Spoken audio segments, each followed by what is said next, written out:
Hello friend, आज के इस वीडियो में हम लोग पावर प्लांट कमीशनिंग से रिलेटेड एक बहुत ही इंपॉर्टेंट टॉपिक को डिस्कस करेंगे, जो कि है बॉयलर स्टीम ब्लोइंग।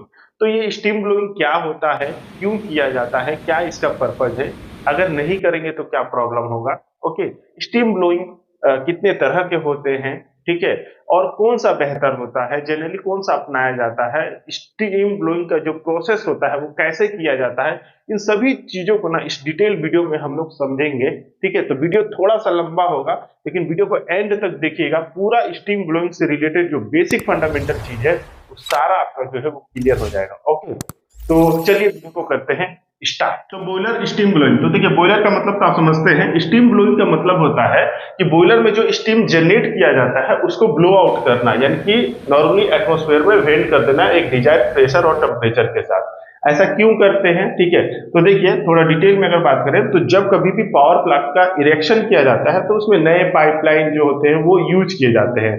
तो उसको जब इरेक्शन करने के टाइम क्या होते हैं कि जो बॉयलर हो गया या टरबाइन तक जितने भी सारे पाइपलाइन होते हैं उसको वेल्डिंग किया जाता है। पाइपलाइन में कई सारे स्लज जो होते हैं वो जमा होते हैं, पाइपलाइन में रस्टिंग होता है, ठीक है, तो उसमें लूज पार्टिकल्स होते हैं। तो इन सभी को रिमूव करना जो है वो जरूरी होता है, यानी प्रॉपर जो है वो क्लीनिंग होना चाहिए। ओके, तो ये एक तरह का क्लीनिंग, ये जितने सारे बॉयलर से लेके टरबाइन ईएसपी तक जितने भी पाइपलाइन लगे होते हैं तो इनका क्लीनिंग होना जरूरी है। ओके, तो यही क्लीनिंग का जो प्रोसेस, चूंकि ये स्टीम के द्वारा जो है वो किया जाता है, तो स्टीम से क्लीनिंग करने का ये चूंकि जो प्रोसेस है इसी को ही कहा जाता है स्टीम ब्लोइंग। ओके, तो इसको आप स्टीम ब्लो आउट भी कहते हैं, इसलिए इसको शॉर्ट में आप कहीं कहीं पे सुनेंगे एसवीओ के नाम से। ठीक है, तो एसवीओ प्रोसेस भी इसको कहा जाता है। ओके, अब देखिए ये आपका जो एसवीओ प्रोसेस होता है वो दो तरह का होता है। ओके, पहला जो होता है उसको हम लोग कहते हैं पफिंग स्टीम ब्लो आउट, और दूसरा जो होता है उसको हम लोग कहते हैं continuous steam blow out. Okay, तो ये जो पफिंग वाला जो होता है, पफिंग का मतलब होता है इंटरमीडिएट, यानी कि पहले प्रेशर इंक्रीज करेंगे, फिर ब्लो आउट करेंगे, फिर कूलिंग करेंगे, यानी प्रेशर टेम्परेचर फिर घटाएंगे, फिर बढ़ाएंगे, इस तरह से इंटरमीडिएट जो है वो ब्लो आउट यहाँ पर किया जाता है। ठीक है, तो उसको पफिंग बोलते हैं। तो इसमें जो होता है, इसमें थर्मल साइक्लिंग प्रोसेस जो होता है वो अपनाया जाता है, यानी कि हाई प्रेशर और हाई टेम्परेचर और हाई वेलोसिटी का स्टीम जो है वो ब्लो आउट के दौरान यूज किया जाता है, और फिर इसको कूल किया जाता है ताकि पाइपलाइन में थर्मल शॉकिंग जो है वो जनरेट हो, ताकि पाइपलाइन में जितनी भी सारे लूज पार्टिकल है, जो रस्टिंग है, वो आसानी से रिमूव हो जाए। ओके, तो ये पफिंग जो प्रोसेस होता है ना, यही जनरली जो है वो अपनाया जाता है, और यही जो होता है वो इफेक्टिव होता है। किसी किसी नॉर्मल बॉयलर में आप कंटिन्यूअस एसवीओ भी देखेंगे जहां पर थर्मल शॉकिंग जो होता है वो कम होता है। ओके, तो इसका जैसा कि हम लोग पर्पज जान लिए कि पर्पज क्या है। ओके, पर्पज का बात करें तो to clean the pipeline up to turbine ESP. तो यहाँ पर देखिए, यहाँ पर एक सिंपल सा डायग्राम हमने बनाया है बॉयलर स्टीम ब्लोइंग से रिलेटेड। तो ये आपका बॉयलर हो गया। ओके, और ये आपका टरबाइन हो गया, और ये जो ब्लू से मैंने पाइपलाइन बनाया है ये एक टेम्पोररी अरेंजमेंट होता है स्टीम ब्लोइंग करने के लिए। ठीक है, क्योंकि हमको इससे पहले, यानी टरबाइन ईएसपी बोलिए या टीएसबी बोलिए, ओके, तो उससे पहले जो भी जितने सारे पाइपलाइन बॉयलर से आए हुए हैं इसको हमको क्लीन करना है। तो यहां से एक टेम्पोररी इसको हटाकर इसी में एक जोड़ देते हैं पाइपलाइन, और इससे हम लोग स्टीम को वेंट करते हैं। जितना भी बॉयलर से स्टीम एक डिजायर्ड टेम्परेचर और प्रेशर के साथ जब जनरेट होगा तो उस प्रेशर के साथ हम लोग इसको जो है वो ब्लो आउट यहाँ पर करेंगे। ठीक है, ये टेम्पोररी पाइपलाइन होता है। ओके, जब कभी भी अगर कंप्लीट हो जाता है तो फिर इसको हटा के इसको हम लोग जोड़ लेते हैं। ओके, तो देखिए बात ये आती है कि मान लीजिए कि अगर हम स्टीम ब्लोइंग नहीं करें तो क्या प्रॉब्लम होगा। तो सिंपली देखिए, ये आपका जो पाइपलाइन है ये कहाँ पे आपका जुड़ा हुआ है, ये टरबाइन के साथ जुड़ा हुआ है। तो जो भी स्टीम यहाँ पर जो जनरेट होगा वो जब टरबाइन रन करेगा, जब टरबाइन स्टार्ट होगा तो टरबाइन में जाएगा, और जब स्टीम जब जनरेट होगा और इस पाइपलाइन के थ्रू आएगा तो अपने साथ जितने भी स्लज है, पार्टिकल्स है, वेल्डिंग पार्टिकल्स है, ठीक है, डेब्रिस पार्टिकल्स है, ठीक है, आपका स्केलिंग हो गया, रस्टिंग पार्टिकल्स हो गया, वो सब आके टरबाइन के ब्लेड में डिपॉजिट होंगे। ठीक है, और आप जानते हैं कि टरबाइन जो होता है वो बहुत ही सेंसिटिव होता है और बहुत ही कॉस्टली होता है। तो अगर ऐसा प्रॉब्लम आ गया टरबाइन में तो टरबाइन की बैंड बच जाएगी और बहुत ज्यादा जो है वो लॉस हो जाएगा। ओके, तो इसलिए इस इक्विपमेंट को बचाने के लिए हम लोग पहले जो है वो क्लीनिंग करते हैं, और फिर जो होता है फिर टरबाइन का प्रोसेस जो होता है वो अपनाया जाता है। ओके, तो ये हो गया, ये पूरा अरेंजमेंट हो गया। ये आपका नॉर्मली स्टार्टअप वेंट हो गया। जब कभी भी बॉयलर लाइटअप किया जाता है तो जो प्रेशर को मेंटेन करने के लिए और टेम्परेचर को जनरेट करने के लिए इसका जो है यूटिलाइज किया जाता है। ओके, अब यहाँ पर जो आप भाग देख रहे हैं ये हो गया स्टार्टअप वेंट का भाग हो गया, ये बॉयलर का एमएसएसवी हो गया, ये टरबाइन का टीएसवी हो गया, ठीक है, या टरबाइन एमएसएसवी भी इसको कहीं पर बोला जाता है।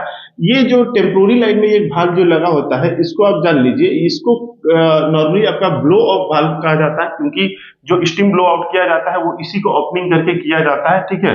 तो कहीं कहीं पर आपको सुनने को मिलेगा ब्लो ऑफ वाल्व सुनने को मिलेगा, कहीं पे एसबीओ वाल्व सुनने को मिलेगा, ठीक है, कहीं पे एसबीओ ब्लो ऑफ वाल्व सुनने को मिलेगा, या कहीं पर सैक्रिफाइसिंग वाल्व भी इसको कहा जाता है। तो जहां कहीं पर भी अगर इस नाम बोला जाता है तो इसका मतलब है कि इसी वाल्व का जो है वो बात हो रहा है। बाकी एमएसएसवी का बात होगा तो इसमें आपको बता दिया जाएगा कि बॉयलर का एमएसएसवी है या टरबाइन का टीएसवी है। ओके, तो ये भाग से रिलेटेड जानकारी हो गया। बाकी प्रॉपर पोजीशन पे आपका ड्रेन और वेंट जो है वो लगे होते हैं। ओके, अब देखिए प्रोसेस का अगर हम लोग बात करें कि कैसे जो है वो स्टीम ब्लोइंग जो है वो किया जाता है, तो नॉर्मली आपका स्टीम ब्लोइंग जब कभी भी किया जाता है वो कमीशनिंग के दौरान होता है, यानी जब कभी भी आपका प्लांट नया जो बना रहता है, ठीक है, उस कंडीशन में किया जाता है।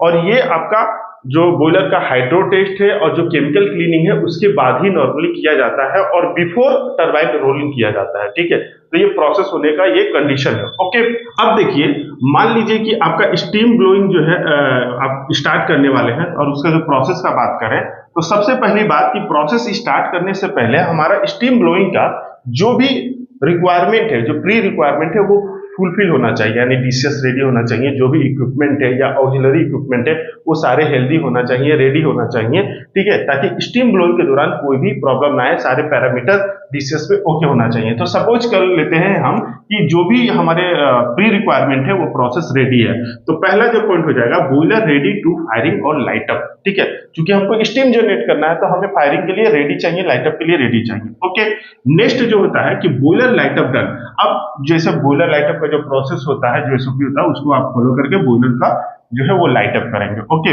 जब कभी भी बॉयलर का लाइटअप किया जाता है तो ये बॉयलर के ऊपर डिपेंड करता है कि हम किस तरह का जो है यहाँ पर स्टीम ब्लोइंग के लिए फ्यूल जो है वो यूज करेंगे। ओके, अलग अलग बॉयलर में अलग अलग तरह का फ्यूल जो है वो यूज किया जाता है। जैसे कोल फायरिंग बॉयलर में अगर हम लोग कोल फायरिंग जो बॉयलर होते हैं उसके अगर हम लोग बात करें तो वहां पर कोयले का यूज स्टीम ब्लोइंग के दौरान नहीं किया जाता है, वहां पर आपका नॉर्मली एचएसडी या एलडीओ जो ऑयल जो है वो यूज किया जाता है। ओके, तो आपका कोयला का यूज इसलिए नहीं किया जाता है क्योंकि कोयला जो होता है वो उसको हम लोग उसके हीट को कंट्रोल नहीं कर सकते, और चूंकि यहाँ पर बॉयलर जो होता है वो सडन स्टॉप और सडन लाइटअप होता है, ठीक है, क्योंकि ये एक तरह का साइक्लिक प्रोसेस है, ये पफिंग प्रोसेस है, तो इसको हम लोग को साइक्लिंग प्रोसेस देने के लिए कभी बंद कभी चालू करना है, तो कोयले से वो कंट्रोल नहीं हो सकता, तो इसको जनरली आपको एचएसडी या एलडीओ से किया जाता है कोल फायर्ड बॉयलर में। ओके, वहीं अगर गैस फायर्ड बॉयलर का बात करें तो गैस फायर्ड बॉयलर में नॉर्मली नेचुरल गैस का यूज किया जाता है, और आपका ऑयल फायर्ड बॉयलर में नॉर्मली ऑयल का यूज किया जाता है। WHRS का बात करें तो WHRS में जो किलन से आने वाले जो फ्लू गैस होते हैं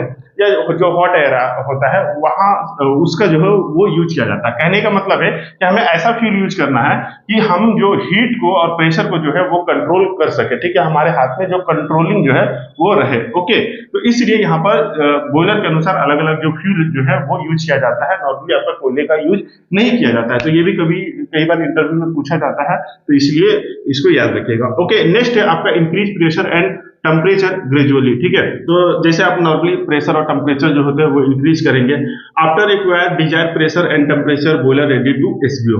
अब जैसा कि मान लीजिए अलग अलग बॉयलर जो होंगे वो कई तरह का लो प्रेशर बॉयलर होगा, मीडियम होगा, हाई प्रेशर होगा, तो जैसा आपका बॉयलर है वैसा एसबीओ का प्रोसेस होगा। तो ये आपके सारे एसओपी में लिखा होगा, तो अकॉर्डिंग टू एसओपी जितना प्रेशर जितना टेम्परेचर आपको चाहिए आपने मान लीजिए कि आपने अचीव कर लिया, ठीक है। अब तो उसके बाद क्या होगा कि अब आप यहाँ तक जो है आपका लाइन जो है वो पूरा रेडी है, आप स्टार्टअप एंड से प्रेशर वगैरह मेंटेन कर रहे हैं, ये अभी क्लोज कंडीशन में मैसेज भी, मतलब अब जो है हमारा बॉयलर जो है वो ब्लो आउट के लिए रेडी है यहाँ पे। ओके, तो हम अब क्या करेंगे इसके बाद कि charge the steam up to blow off और sacrificing valve by MSSV bypass opening, ठीक है। तो हम क्या करेंगे कि यहाँ अब जैसे ही ये बॉयलर लाइटअप हो गया तो ऐसा नहीं है कि इसको खोल के तुरंत ब्लो आउट कर दिया, ठीक है, नहीं तो क्या होगा लाइन में जो भी कंडेंसेट होंगे, वाटर होंगे, तो वो लाइन को पूरा हैमरिंग करेंगे, ठीक है। इसलिए ब्लो आउट करने से पहले हमको लाइन में जितने सारे कंडेंसेट है, पानी है, वो निकालना जरूरी होता है। तो अलग अलग पोजीशन पे अलग अलग जो होते हैं वो ड्रेन होते हैं, जैसे यहाँ पे ड्रेन होगा, यहाँ पे ड्रेन होगा, यहाँ पे ड्रेन होगा, ठीक है, कुछ वेंट होंगे, तो ये सभी को हम लोग पहले ही ओपन कंडीशन में रखेंगे। ओके, फिर उसके बाद क्या करेंगे, एमएसएसवी जो बाईपास ओपन करके यहाँ से हम धीरे धीरे स्ट्रीम को भेजेंगे ताकि एक लो प्रेशर के साथ जो आपका कंडेंसेट जो है वो यहाँ से रिमूव हो जाए। तो आप नॉर्मली एक सर्टेन टाइम में आप जितना भी कंडेंसेट है वो रिमूव कर लेंगे, ठीक है। तो सारे आपके जो ड्रेन जो है वो ओपन होने चाहिए ताकि कंडेंसेट जो है वो रिमूव हो जाए। जब आप ये श्योर हो जाए कुछ समय के बाद कि अब आपका जो कंडेंसेट है वो निकल चुका है, ओके, और उसके बाद आप क्या करेंगे कि आप देखेंगे कि ड्राई स्टीम जो है वो आने लगा। तो अब आप जो भी फील्ड ऑपरेटर होंगे वो कंट्रोल रूम इंजीनियर को ये कमांड करेंगे कि हाँ अब हमारा ड्राई स्टीम आने लगा है, अब ब्लो आउट के लिए अब पूरा जो है वो रेडी है, यानी कि ये वाल्व जो है वो आप ओपन कर सकते हैं। तो स्टीम ब्लो आउट में इसको जो है वो सडन ओपन किया जाता है ताकि स्टीम जो है वो सडनली निकले, ठीक है।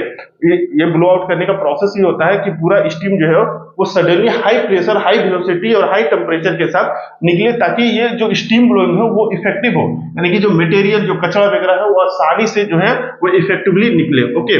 तो जब आपका if dry steam coming from drain then open MSSV maintain pressure then steam blowing done by opening the blow out valve. तो ये जो वाल्व है वो ओपनिंग करके आप जैसी लाइन चार्ज हो जाता है, ड्राई आउट आने लगता है स्टीम, ओके, तो उसके बाद इसको ओपन करके ब्लो आउट जो है वो किया जाता है। इसी लाइन में आप आगे देखेंगे तो आपका इनिशियल तौर पे यहाँ पे कोई टारगेट प्लेट जो है वो नहीं लगा रहता है, इसको बाद में लगाते हैं कुछ फ्री ब्लो आउट करने के बाद, क्योंकि शुरू में कचरा ज्यादा आता है तो इसको टारगेट प्लेट यहाँ पे नहीं लगाया जाता है, ओके। नॉर्मली जो टारगेट प्लेट जो लगाया जाता है वो माइल्ड स्टील या अल्युमिनियम का सॉफ्ट मटेरियल और हाईली पॉलिश्ड मटेरियल होता है ताकि जब भी स्टीम इससे होके पास गुजरेगा हाई वेलोसिटी के साथ तो वहां पर वो अपना इंप्रेशन जो पार्टिकल्स के इंप्रेशन जो है वहां पे जनरेट हो सके, ओके।